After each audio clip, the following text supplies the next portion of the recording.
அழகான குழந்தை பிறக்கிறது. குழந்தையின் பெயர் மீனாட்சி என்று வைக்கின்றனர். அந்த குழந்தைகளின் இரு அண்ணன்களும் அவ்வளவு மகிழ்ச்சி ஆகின்றனர். குழந்தையை பார்ப்பதற்கு அவ்வளோ அழகாக இருக்கிறது. தனது அம்மாவோ வயது மூப்பானவர் போன்று தோன்றுகிறார் அந்த குழந்தையின் அம்மா. அந்த குழந்தையை செல்லமாகவும் எது வேண்டுமோ அத்தனையும் வாங்கி கொடுக்கின்றனர். அவ்வளவு அழகாக வளர்க்கின்றனர். ஆனால் தந்தையோ கடும் கோபக்காரர். அதாவது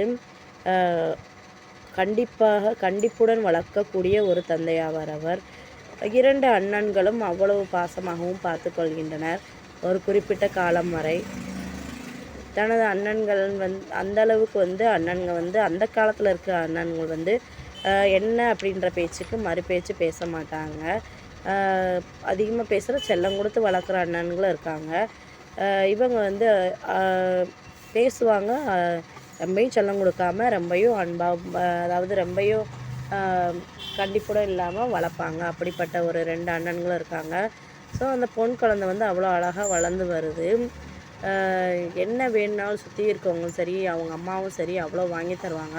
அப்பாட்ட போய் மட்டும் கேட்குறதுக்கு பயப்படுவாங்க அந்த குழந்தை. ஸோ அவங்களுக்கு நிறைய காடு, நிறைய போதுமான அளவு சொத்து சுகம் எல்லாமே இருக்குது அந்த குழந்தைங்க எல்லாத்துக்குமேவும். அப்படி வளர்ந்து வர குழந்தை தன்னோட பருவ வயதை அடைகிறாங்க. பருவ வயது அடைகிறப்ப தான் நம்ம எல்லா பெண்களுக்குமே இருக்கக்கூடிய நிறைய கனவுகளும் ஆசைகளோடும் அவங்களோட எதிர்காலத்தை பற்றின ஒரு சிந்தனையோடும் வாழ்ந்து கொண்டிருக்காங்க. இத்தனையும் அந்த பெண் குழந்தை, எல்லா பெண் குழந்தைங்களுக்கும் இருக்க சராசரி ஆசைகளும் இருக்கிறது தான்.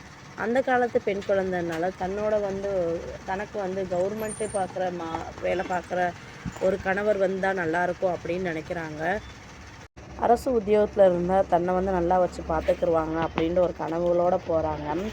அந்த கனவுகள் அதாவது கனவுகள் நிறைவேறதுக்கு இன்னும் நாட்கள் இருக்குது அப்படின்னு நினச்சிக்கிட்டு ஆனால் அந்த கனவு மட்டும் மனசில் வச்சுருக்காங்க. இதை வெளிப்படுத்தவும் செய்கிறாங்க தன்னோட பெற்றவங்ககிட்ட. கண்டிப்பாக இது ஒரு நாள் நடக்கும் அப்படின்ற மாதிரி நினச்சிக்கிட்டு தன்னோட வாழ்க்கையை ஒரு பக்கமாக கொண்டு போய்கிட்டே இருக்காங்க. அவங்களோட பருவ வயதை பருவ வயது முடிகிறதுக்குள்ளே கண்டிப்பாக அந்த திருமணம் நடக்கும் அப்படின்னு எதிர்பார்த்துக்கிட்டு இருக்காங்க.